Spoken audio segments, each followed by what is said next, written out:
حضرت محمد صلی اللہ علیہ وآلہ وسلم کی شان میں ایک ہندو نے گستاخی کی ہے۔ ناظرین، علم الدین کے دل میں ایک طوفان برپا ہو چکا تھا۔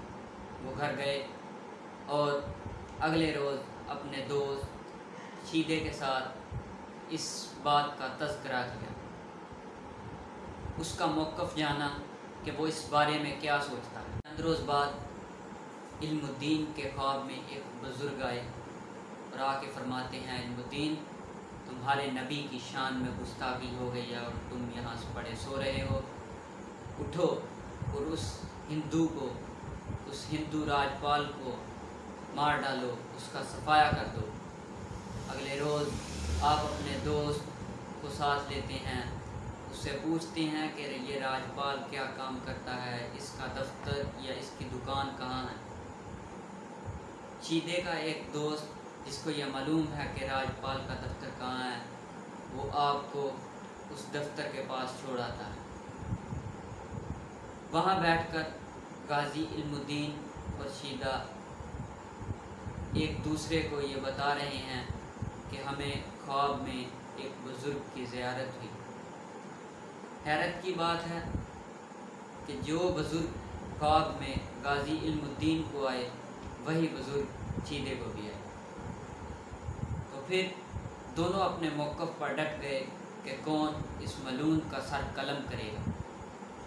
یہ طے ہوا کہ قرآن اندازی کی جائے گی، جس کے ذریعے یہ طے ہوگا کہ کون اس ملعون کا سر قلم کرے گا۔ ناظرین، جب قرآن اندازی کی گئی تو 2 دفعہ قرآن اندازی میں غازی صاحب کا نام نکلا۔ تیسری دفعہ شیدے کے اصرار پر تیسری دفعہ پھر قرآن اندازی کی گئی اور پھر غازی صاحب کا نام نکلا۔ غازی صاحب خوشی سے پھولے نہ سما رہے تھے کہ اس کو راجپال کا سر قلم کرنے کا موقع ملا۔ پھر غازی صاحب اور شیدہ دونوں گھر چلے گئے۔ آپ رات سوئے تو پھر وہی بزرگ آپ کے خواب میں آئے اور فرمایا، علم الدین، اٹھو اور جا کے راجپال کا سر قلم کرو، ایسا نہ ہو کہ کوئی اور بازی لے جائے۔ ساری رات پھر علم الدین کو نیند نہ آئی۔ اگلے روز علم الدین اٹھے، اپنے اوزار وغیرہ سنبھالے اور گھر سے نکل گئے۔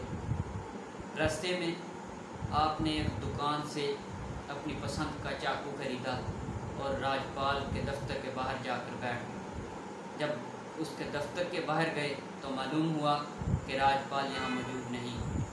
وہاں کچھ دیر انتظار کے بعد جب ایک گاڑی آئی اور اس سے ایک شخص اتر کر دفتر میں گیا تو پاس کھڑے ایک شخص نے کہا کہ یہی راجپال ہے جس نے رسول اللہ صلی اللہ علیہ وآلہ وسلم کی شان اقدس میں گستاخی کی۔ وہ اندر جا کر ابھی پولیس کو اپنی حفاظت کے لیے بلانے کا سوچ ہی رہا تھا کہ غازی صاحب دفتر میں داخل ہوئے تو وہاں راجپال کے 2 ملازم موجود تھے۔ ایک پیچھے کمرے میں کوئی کام کرنے میں مصروف تھا اور دوسرا بھگت رام راجپال کے ساتھ ہی کھڑا۔ غازی صاحب نے اپنا خنجر نکالا اور فضا میں بلند کر کے راجپال کے سینے میں اتار دیا۔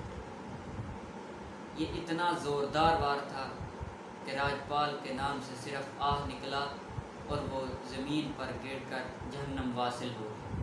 غازی صاحب وہاں سے واپس باہر نکلے، دوڑے تو بھگت رام نے باہر نکل کر شور مچا دیا کہ پکڑو پکڑو، مار گیا۔ الدین گرفتار ہو چکے تھے۔ راجپال کے قتل کی خبر ہر طرف پھیل چکی تھی۔ جب علم الدین کے گھر والوں کو یہ معلوم ہو چکا تھا کہ ان کے چشم و چراغ نے کیسا زبردست کارنامہ انجام دیا۔ علم الدین کے گھر کو پولیس نے چاروں طرف سے گھیر لیا تھا۔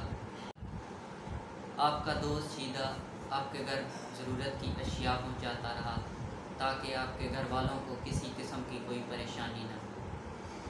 مسلمان پورے بر صغیر میں مظاہرے کر رہے تھے کہ علم الدین کو رہا کیا جائے، اور پھر لاکھوں مسلمانوں کی دعائیں علم الدین کو لگیں اور اپنی صفائی بیان کرنے کا ایک موقع دیا گیا۔ 10 اپریل کو اس مقدمے کی پہلی سماعت ہوئی۔ پہلی چند پیشیوں تک آپ کی طرف سے کوئی وکیل پیش نہ ہوا، اور پھر چوٹی کے وکیلوں نے آپ کا دفاع کیا اور آپ کے حق میں دلائل دیے۔ ناظرین، یہ کیسے ہو سکتا ہے کہ انگریزوں اور ہندوؤں کا گٹھ جوڑ ہو اور مسلمانوں کو انصاف میسر ہو جائے؟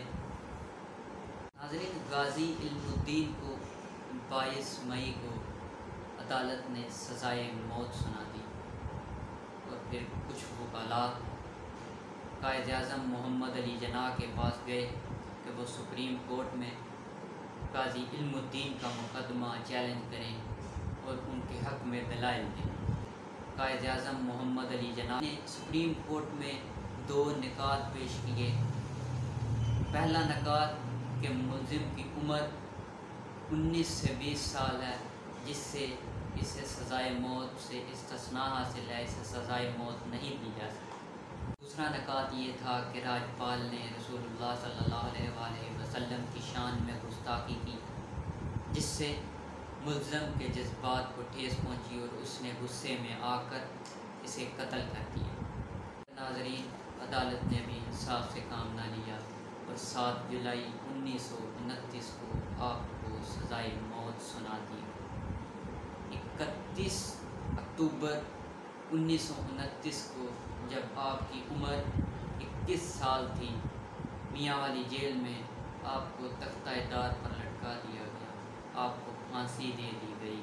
ناظرین، 2 دن کے سفر کے بعد آپ کا جسد خاکی لاہور پہنچا اور آپ کی وصیت کے مطابق آپ کو لاہور میانی صاحب قبرستان میں دفن کیا۔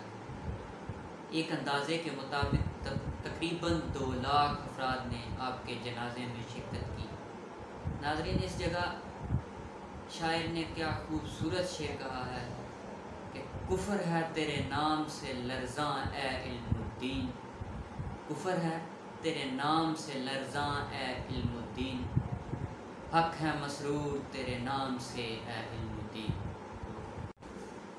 ہم لوگ جو کچھ مرضی کر لیں، جتنی مرضی نمازیں پڑھ لیں، مگر وہ کسی کام کی نہیں جب تک دل میں عشق مصطفیٰ نہیں، جب تک دل میں خدا کا خوف نہیں، اور جب تک ہم دین اسلام کی خاطر کٹ مرنے کے لیے تیار نہیں۔ اس جگہ شاعر نے کیا خوبصورت اشعار کہے ہیں کہ نماز اچھی، حج اچھا، زکوٰۃ اچھی، مگر باوجود اس کے میں مسلمان ہو نہیں سکتا، نہ جب تک کٹ مروں کھا جائے بطحا کی حرمت پر، نہ جب تک کٹ مروں کھا جائے بطحا کی حرمت پر، خدا شاہد ہے کامل میرا ایمان ہو نہیں سکتا، خدا شاہد ہے کامل میرا ایمان ہو نہیں سکتا۔